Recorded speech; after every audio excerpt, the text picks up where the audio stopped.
What's up, everybody? Welcome to the streets of New Capenna. This is CCG Nerd, and here I have a deck submitted via a comment to my YouTube channel by John S., we'll say. This is a deck based on Arcane Bombardment, so I built that up to the best of my wildcard ability. It's a little bit funkier on the land, so probably not quite as smooth in that regard, and actually do make a change a little further on in the video, but this is a deck that John beat my Boro Solar Flare deck with, so wanted to give kind of a little showcase to that. Definitely has a lot of interesting components to the deck and a lot of choices to make with the deck, so that made it a lot of fun for me. So we'll kind of see some of the fun things that can do or that can happen with the deck, and then we'll also see kind of some of the weaknesses here. This is a keeper hand. We've got good land draws. We've got good removal in hand and lots of good ways to get cards, so that's a start. Kind of got everything except our Arcane Bombardment at this point, so hopefully we can draw into that. We'll hold up the Cathartic Pyre. We can use that either as removal or to get some more cards in our hand. I think we can go either way at this point. We don't have a black source yet, so the Tainted Indulgence is not a great way to draw cards. I think, you know, in this situation, could go either way, killing that or drawing cards. I decided to draw cards just because I had two black cards that I couldn't cast yet, and I wanted to get a black mana to be able to cast those. So mission accomplished there, even though it is a tap land. It kind of locks us out of Prismari Command for this turn. But I think we're full enough that we can still take the damage from the underdog. I think anytime we can kind of get at the, you know, just survive the early part of the game with this deck and get Arcane Bombardment rolling, we'll be in good shape.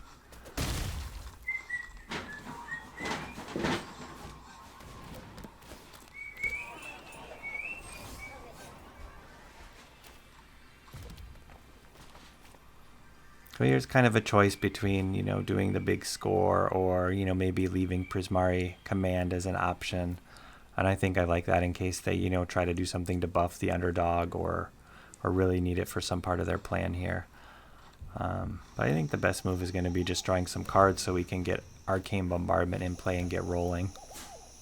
And a card like Big Score is great for that. Oh, yeah, hello. That's a surprise. I thought we maybe had a little bit more time to get set up here, but now with that much damage on board, we probably need to burn down the house next turn, and Big Score is the only way to kind of guarantee we can do that by getting the treasures in play. And luckily we got a land too, so we don't have to use the treasures yet.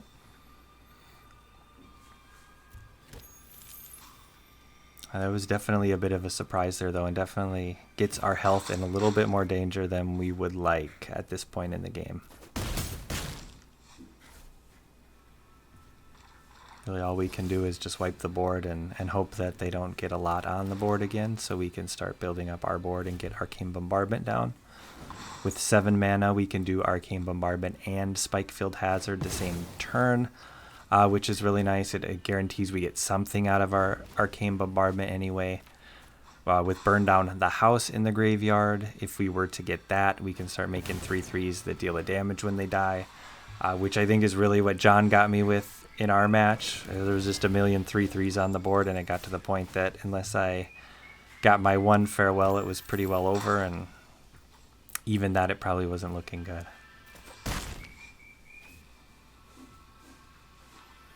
So we got more land. They have another dragon in play, you know, which we need to take care of as soon as we can. We could possibly live one more turn, although they do have the tenacious underdog as well. So we kind of got to the point so far in this match where they've had so much aggression going at us that we weren't really able to get things rolling as well as we would like.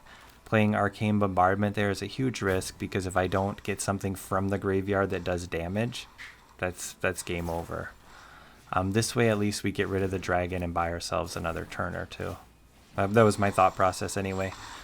These hands are honestly the first times for me playing the deck. So there are, I'm sure, are moments where I could have done things probably different that would have had better results, but I think either way you can really see how the deck works and both the good and bad of it.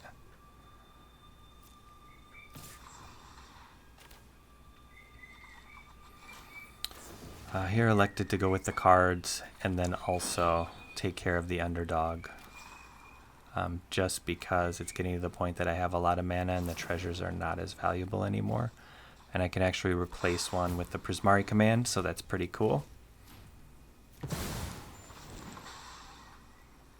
They still get their card draw. Which at this point they definitely have a huge card advantage on us, but they're kind of light on land.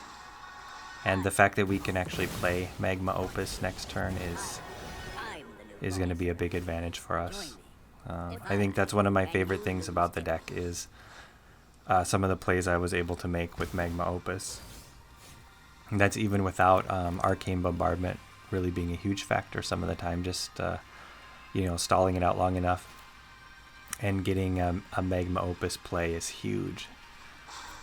It's like a slightly, well, probably more than slightly improved version of a Lorehold command, just being able to make one card play, use one card that does so many things for you. So here you see during the upkeep, I kill Obnixilis before they can use it for the round, and I tap 2 of their lands for the turn, make a creature, and draw some cards. So really that basically, doesn't make their turn worthless, but they can't play their underdog, which I'm sure they would have loved to do, or maybe something else. But now we've got a blocker, we can get Arcane Bombardment down. If they drain us any significant amount, we're definitely in big danger of that, so it would be nice to somehow get some life back. I think we've still got to be cautious and use that as a blocker. One thing this deck has that's really nice with Arcane Bombardment is lots of instant speed interactions. Right now we can't play Tainted Indulgence because of not having enough black mana available.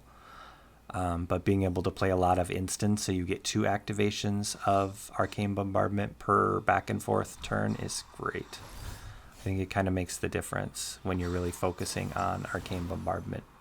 In my Boros Solar Flare deck, I don't really have a lot of instant interactions to really take advantage of Arcane Bombardment, but I think Arcane Bombardment is such a great card, borderline broken, really. It's such a great card that it works in a lot of decks, even as a 1 or 2/4, and if you do happen to get it rolling, it can be GG. So depending, I think I have 1 copy in my Boros Solar Flare deck that's kind of just barely hanging on there by a thread.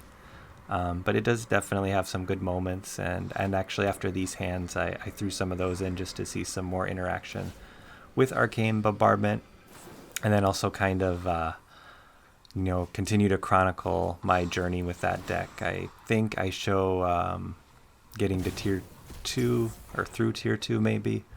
But anyway, just going up a couple tiers over the last couple days. I mean, I've got a lot going on in real life, so I don't have a whole bunch of time to play. I probably get in 5 to 10 hands a day. So just being able to progress up the ladder at that play pace, feels pretty good.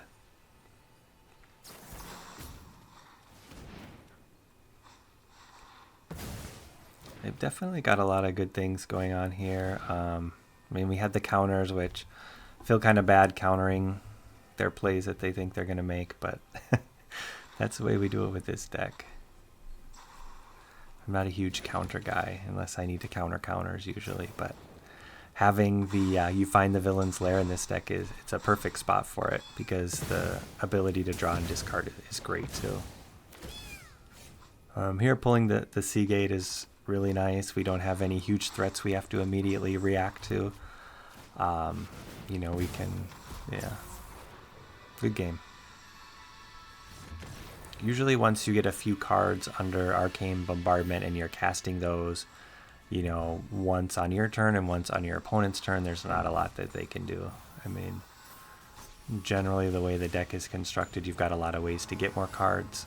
So if you don't have the card you want, you have a pretty good chance of being able to go get it. This hand is kind of tough. Lots of really high cost things. If it had 3 land, it'd be better with the Magma Opus, because then you could guarantee that you're going to get to the big score. But I took a risk on this and kept it, and obviously really happy we drew into a land right away. That gets us enough mana for our big score. Unfortunately, we don't have a black mana yet for that charm.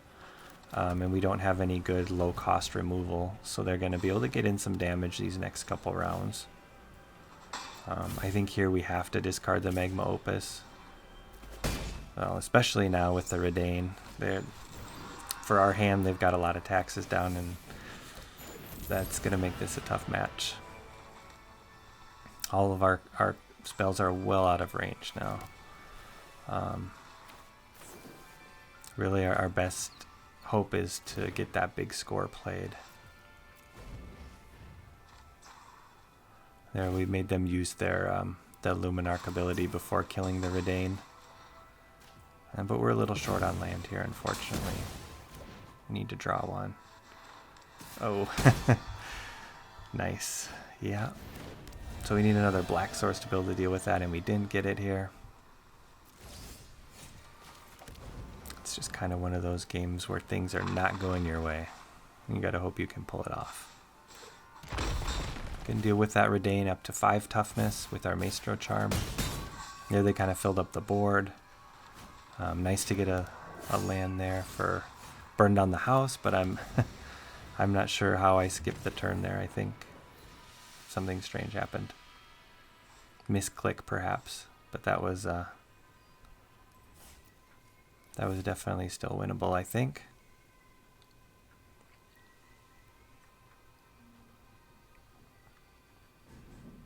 I'm going to make a few changes, I think, to my land base here. I was a little frustrated also not having enough black mana.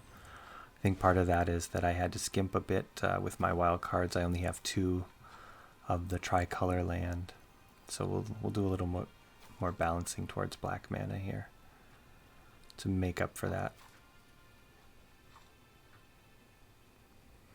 That should help. I've got a basic of everything, and you know, something like 10 black mana sources instead of like 7 or 8 or whatever we had prior.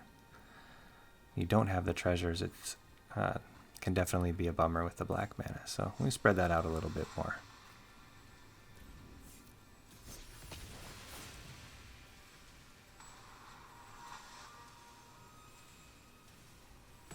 Versus Takoyaki.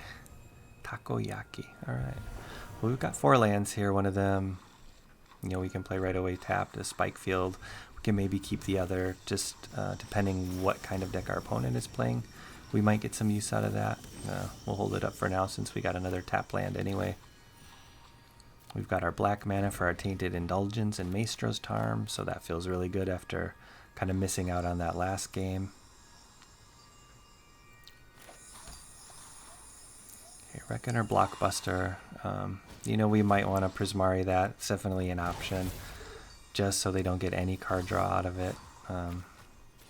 Then we can also, you know, get some new cards in our hand to make this work a little bit better, kind of get the train rolling. Search for an Arcane Bombardment. There, the Tainted Indulgence, I was kind of so-so on discarding that. I did have a lot of land in my hands, so I had a hard time with that.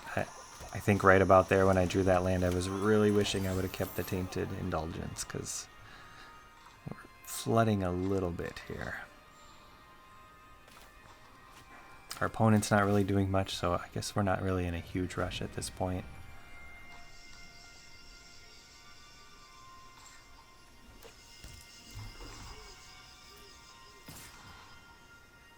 I don't think we're going to go through the effort of killing a 1/1. We'll look for something a little.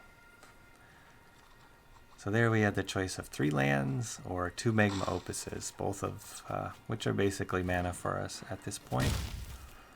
Coupling that with drawing a couple in a row is a little bit rough. If we do get up to the point where we can actually cast this Magma Opus, I think we can make a pretty good play there. So that's kind of what we're hoping for at this point. But they're definitely out-ramping us. Their board presence is better than ours. But we really do have a lot of options still. We still have 21 life. They didn't make a creature last turn, which I think was good for us, even though they did get a lot of lands down.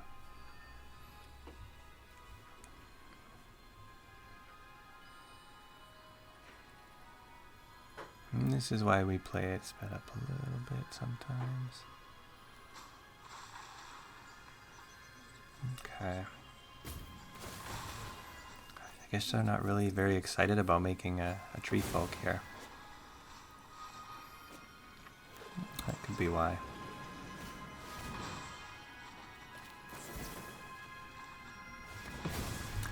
We'll get another treasure there.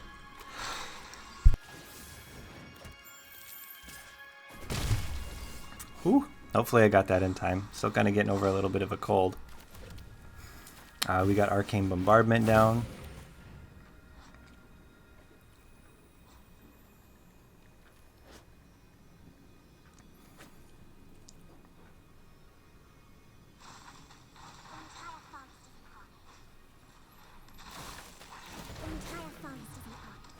And they're kind of going off a little bit there, gaining some life, getting a big board presence. We need something besides all this land we keep drawing.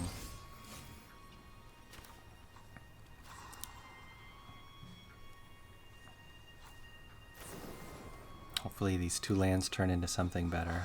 We'll get their Ren and 7 down just so they can't make another tree folk anytime soon. Not getting the best with our Arcane Bombardment there, unfortunately. We've got plenty we can discard.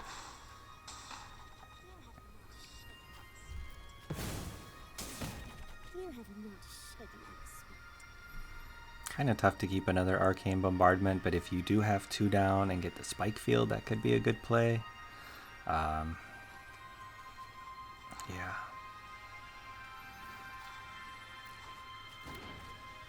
Board definitely doesn't favor us right now, but we can survive a turn or two.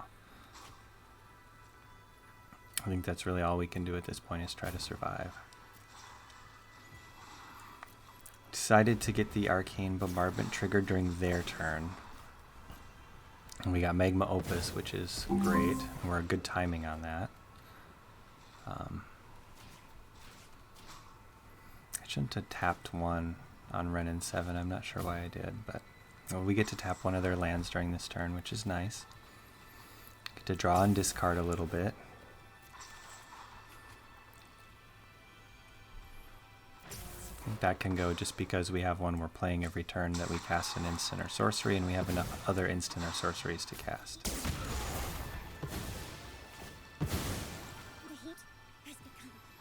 So that was a good turn for us. We really kind of swung the game there. We got rid of a lot of what they had going on. We got another card under Arcane Bombardment.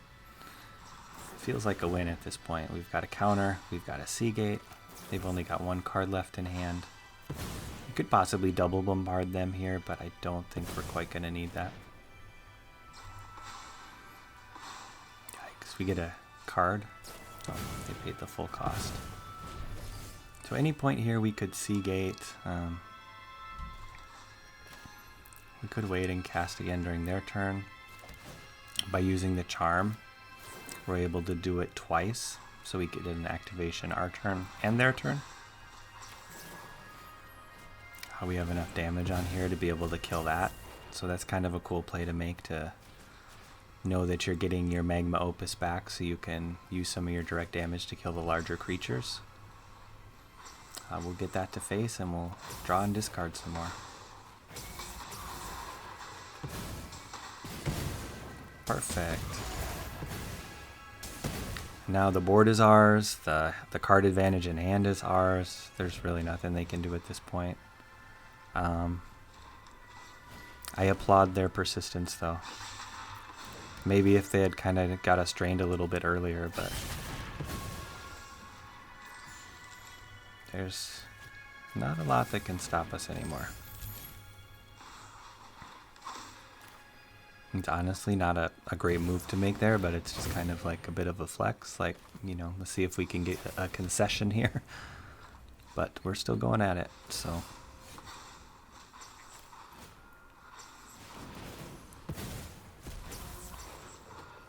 It's a nice one to be able to grab during the opponent's turn, but not so much during your own if they're not casting anything.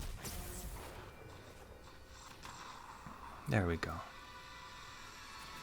I think a couple Magma Opuses per turn is probably more than most decks could handle.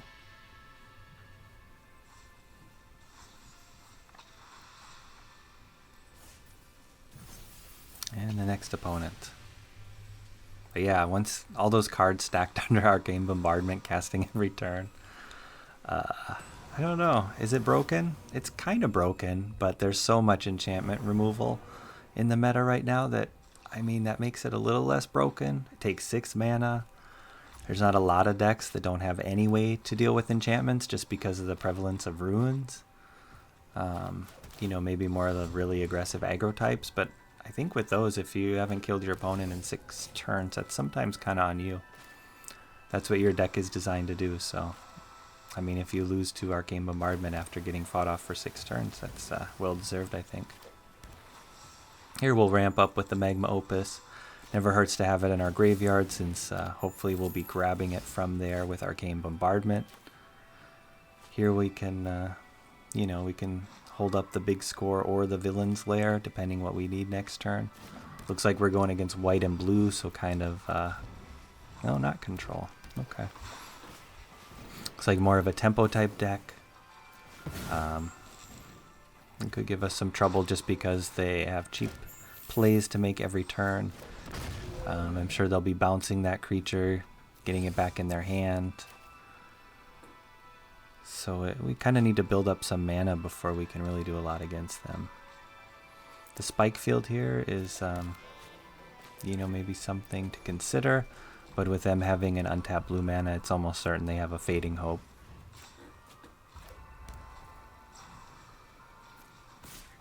I guess we'll test. Oh, Boon of Safety. Okay. So a little different way to kind of do the Fading Hope thing. It gets a shield counter. So that's going to save it from this hit. We could counter it or Cathartic Pyre. We'll just counter it. I think either way is okay there. Use a 3 mana.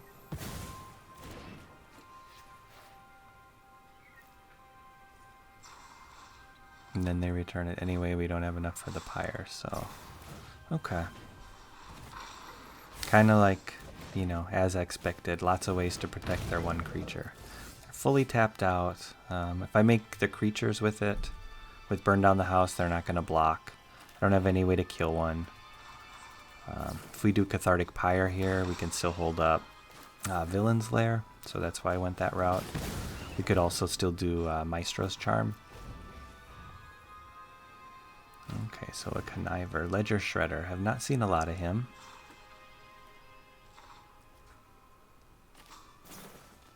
Thought about countering it. Decided to go with it. I'm sure they could have played another spell this turn. And they got me countered anyway.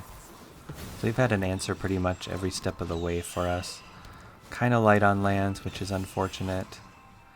To have to use the top 5 to grab a land is pretty sad. But at least us gets, you know, Burn Down the House online. Although with 3 cards left, they might have an answer for it anyway. Kind of at the 6 turn mark. Still got lots of life left. If we can get some good cards, I think we'll be in good shape. So pretty much a wasted Burn Down the House. Had a double Fading Hope. 3 out of their top 17. That's nice. Nice in a tempo deck, right?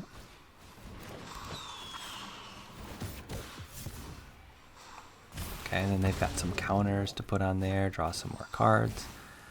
I like the idea of the deck. The Storm Chaser Drake has always kind of been a fun one. The Ledger Shredder probably pairs pretty well with that, I guess, as another flying threat that can get bigger.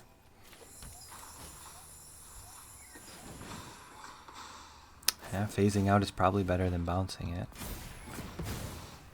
So you got the best of us with 2 Burn Down the Houses there. They're beefing up the crap out of this Drake here. He's getting beefy. That's not a great sign for us here. And then we get a land.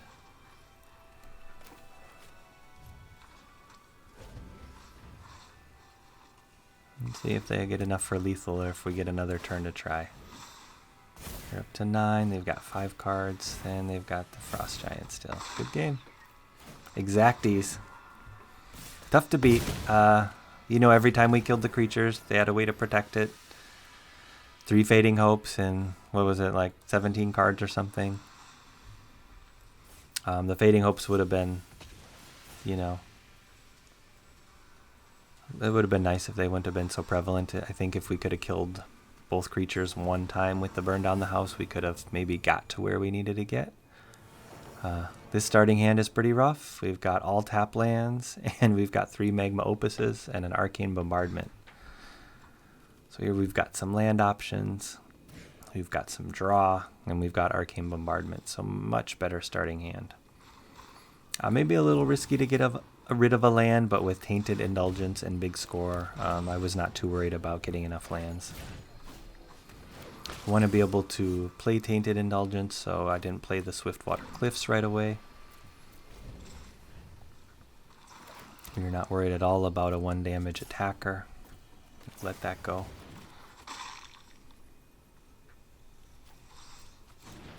Another Arcane Bombardment. So that's kind of one thing with the deck. You really don't want to have 2 Arcane Bombardments in your hand.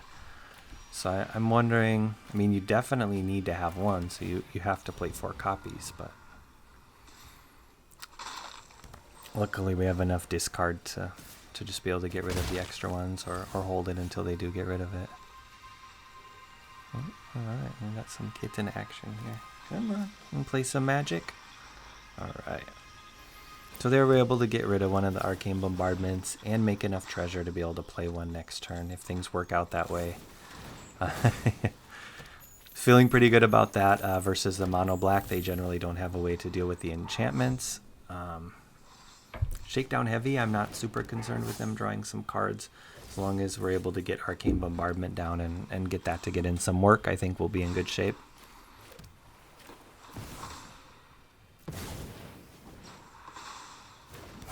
Oh, and that's what hurts. I guess we should have kept 2. By the time that was really hard for me to do. You know, being short on the mana to play it and needing some other things. We're still in a spot where we're not taking a lot of damage. We can always kill the Shakedown heavy instead of letting them keep drawing cards. It's probably our best play here. We've got plenty of ways to look for other cards, which I think it's a lot of fun with this deck. See all of our cards in our hand right now. We can use to get more cards if we want. Maestros, we don't have to give anything up, which is kind of nice. Prismari, we can actually kill the Fellstinger too, but we probably don't want to get rid of any of those cards. Spikefield would be nice for their Eye Twitch. I think my strategy on those is early game, it's not a huge deal generally. Once they show that they have enough land, I don't care if they learn from their Eye Twitch. Late game though, when they can grab a Mascot Exhibition or you know, something that's gonna take your attention for a turn, it'd be much better to exile. We drew 2 lands there, not the best outcome, I'd say. We already have a lot of land and nothing to play with it. So now I guess we're getting punished a little bit for getting rid of that Arcane Bombardment earlier.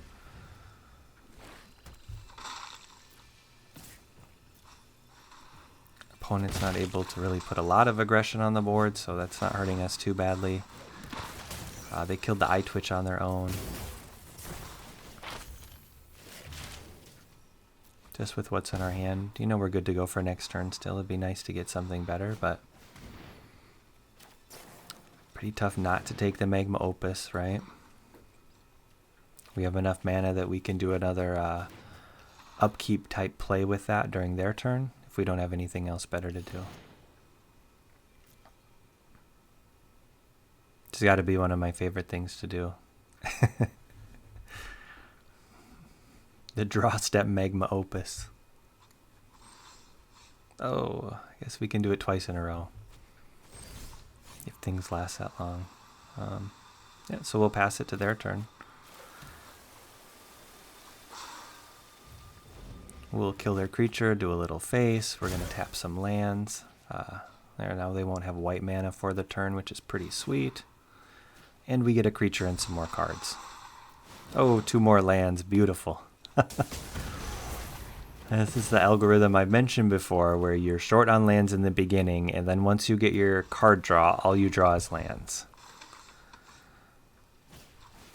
Feels like Arena would like us to lose, but I think with Magma Opus and Burn Down the House being only, you know, the few cards that we do have, I think we're going to be okay.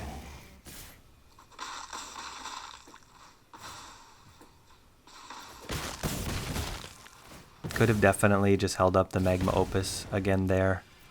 But I think, yeah.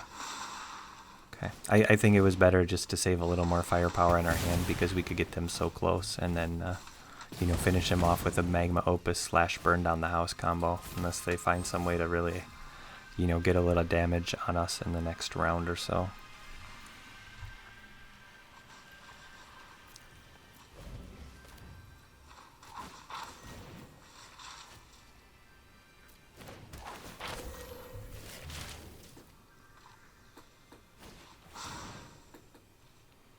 It was enough, you know, get both creatures. We'll get their remaining lands tapped. Do a little bit to their face.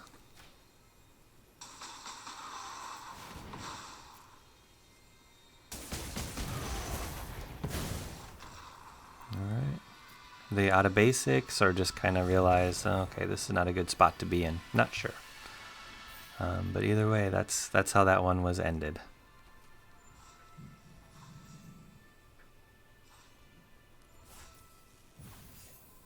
Get a little quick look at the deck again. I think we went 2 and 2 there. I think there's definitely room to improve the way I played it as I get more familiar with it and, you know, get better at knowing which cards I should be looking for in certain situations. We got the black mana cleared out a little bit.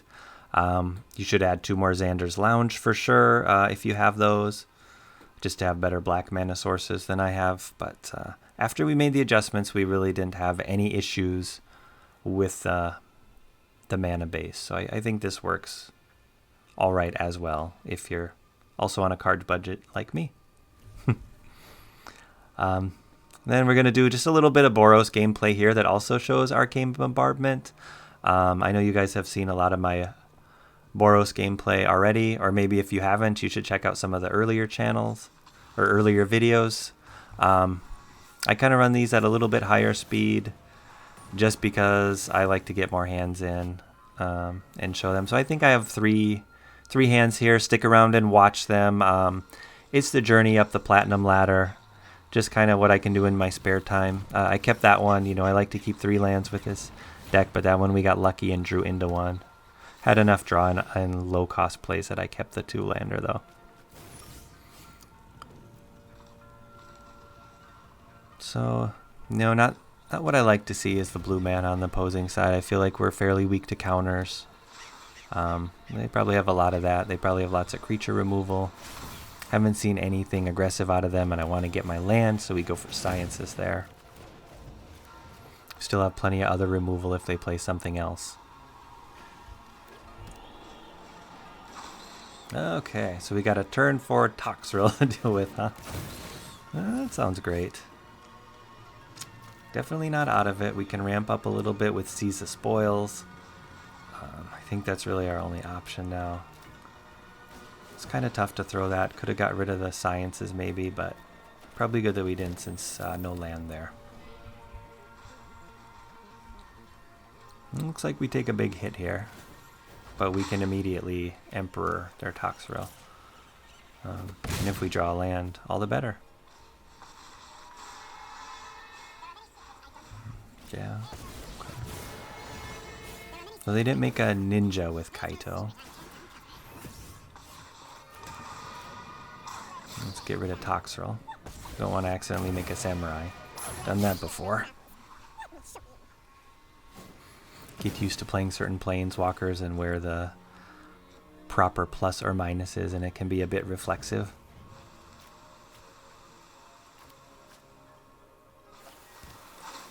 And Toxrill's back again. Alright. What's up, Toxrill? So right now we have enough damage to triple cast and kill him, which is nice. They have 1 mana open, like a Spell Pierce or something like that. If you spend 3 spells and the last one gets countered, that's pretty brutal. I don't think it's likely that they do have a spell pierce, but I'm not sure that it's something that you can really risk in that situation. So that's why I go with the Arcane Bombardment and Strangle here.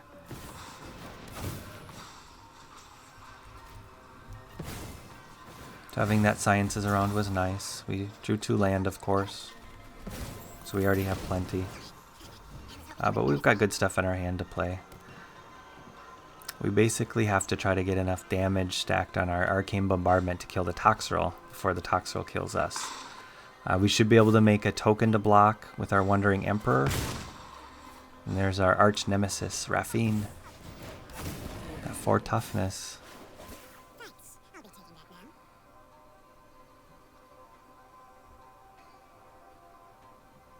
We'll be up to 7 mana, 8 mana. That's a Lorehold command plus an inspiration, so we could kill Raffine, yeah, even if we don't get anything good. We could double Bombardment and then do a Rip Apart on Kaito and hope for the best.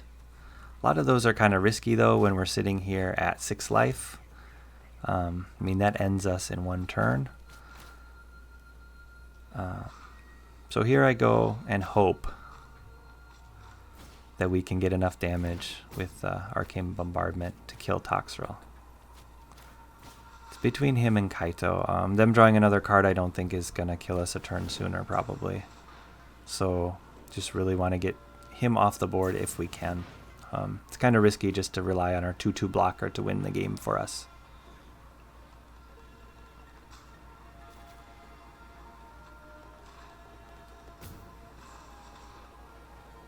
They're drawing cards.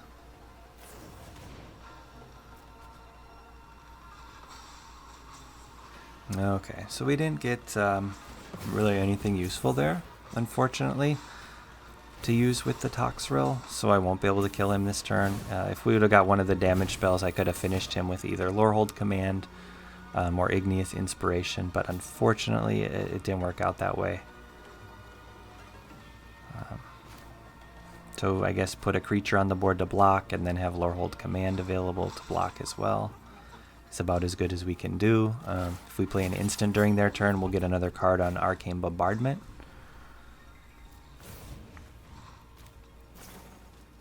Our poor little samurai is going to die at the end of the turn, so he doesn't really matter. This is maybe the play I should have made during my turn, but because the fact I had another chance on their turn, I kind of swung big for Toxrill. So they got us with the counter, the Obscura Charm. I think that's one of the better charms.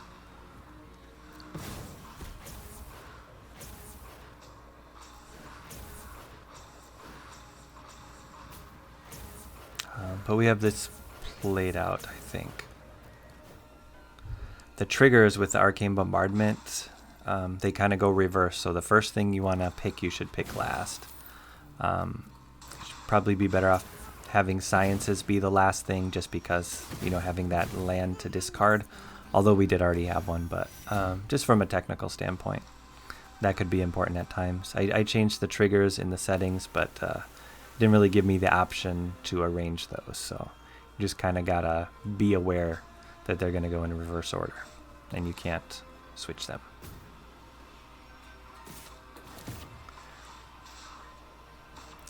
So we're 1 mana short there of, you know, being able to kill him before he could get out of range of Iganjo, unfortunately.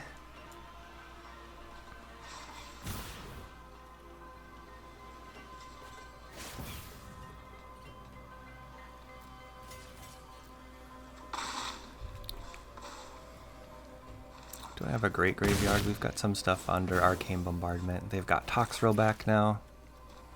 But luckily we have a lot of answers.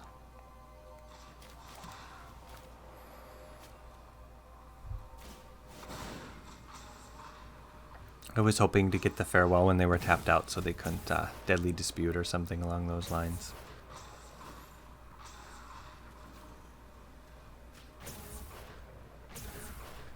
They have 3 mana untapped, so it's possible they have a counter of some sort.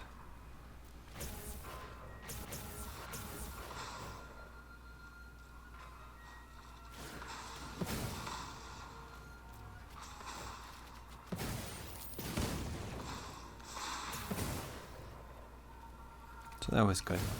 We were able to get Toxrill off the board for the 3rd or 4th time or whatever that was. Got a lot of treasures built up. Not sure that it's really a good time to use them, just because there's really no guarantee to get in with Velomachus. So I kind of talked myself out of that, and I think, you know, next turn you could make a great play with Arcane Bombardment and whichever instant or sorcery would be best. So I think that's why I went that route. They already have something they need to answer here with the symbology.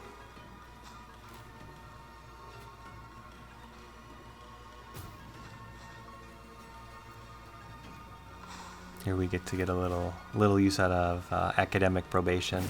I don't know if they have a return upon the tide, but I'm not sure what else they're foretelling there. So, you know, that possibly could have been a good play that saved us the Toxrill. I guess we'll never know.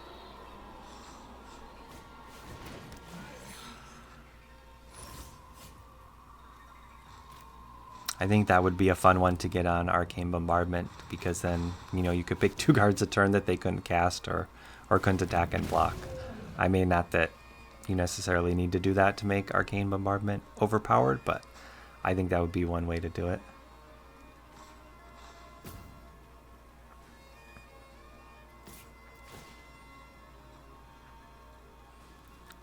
Our old command is always nice because we get our life total back a little bit. It helps us remove something. Invoke Justice is, you know, kind of appealing as well, but we already have a pretty good board state, so that might be a little bit greedy.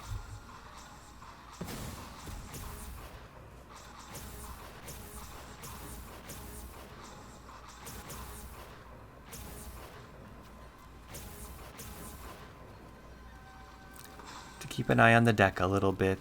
You know, a lot of drawing and discarding and then repeating it every turn can deck you pretty quick.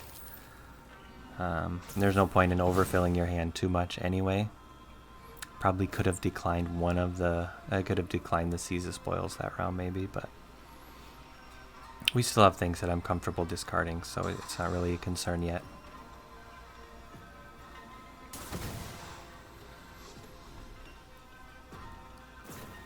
Quite the reanimator we're playing up top, though.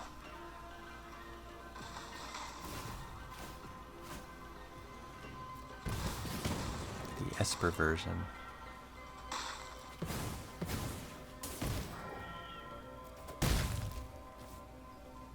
So we want to play something or just be okay discarding.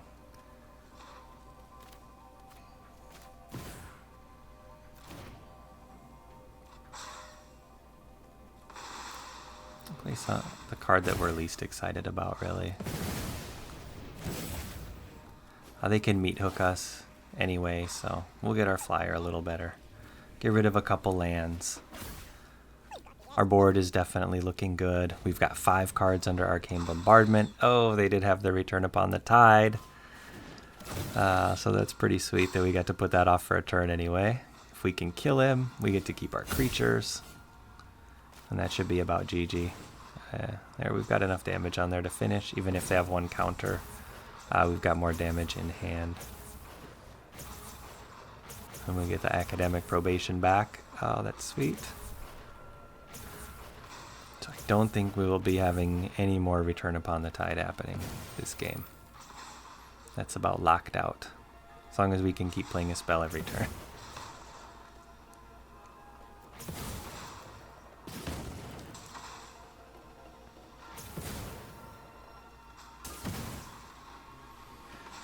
So they counter the last one. I kind of mentioned that earlier. If we're triple casting and they counter the last one, that's a bummer. But luckily we have a 4th lined up here, and that's enough to get him to scoop. Moving up tier 3. There's a couple more matches here with my Boros, Semi-Reanimator, Invoke Calamity, Invoke Justice deck with a huge slice of Velomachus in there. So feel free to check these couple games out. They're kind of in fast speed. They're quick. They both go up a rank. Some good matches. Get a little revenge in the last one. And also please like and subscribe to the channel if you're into it. We've got different kind of series coming out. I'm hoping to do some Know Your Enemies things where I'm playing decks that I don't necessarily like, just to kind of get an idea of how they work and the best way to shut them down. So yeah, and also seeing gameplay of decks that maybe I wouldn't otherwise play. So you guys can look forward to that. Thanks for watching. Have a happy day and peace.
My judgment is final.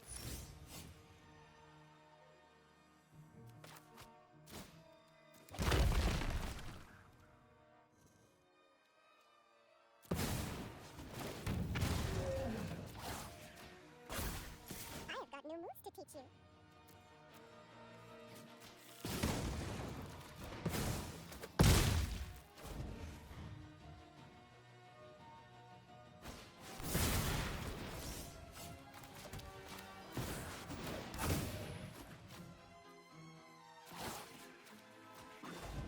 Show them how we greet our enemies.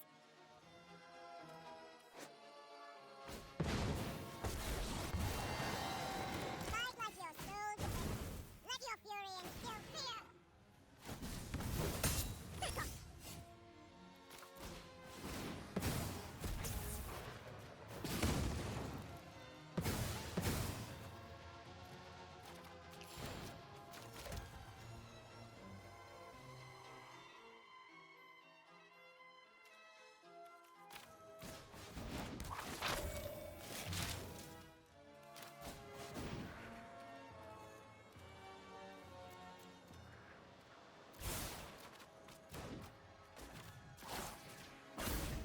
I have got new moves to teach you.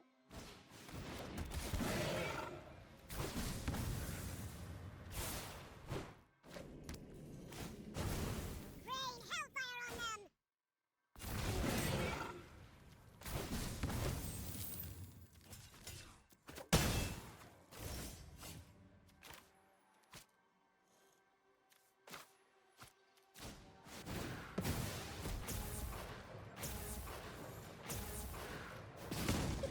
Foolish mortal.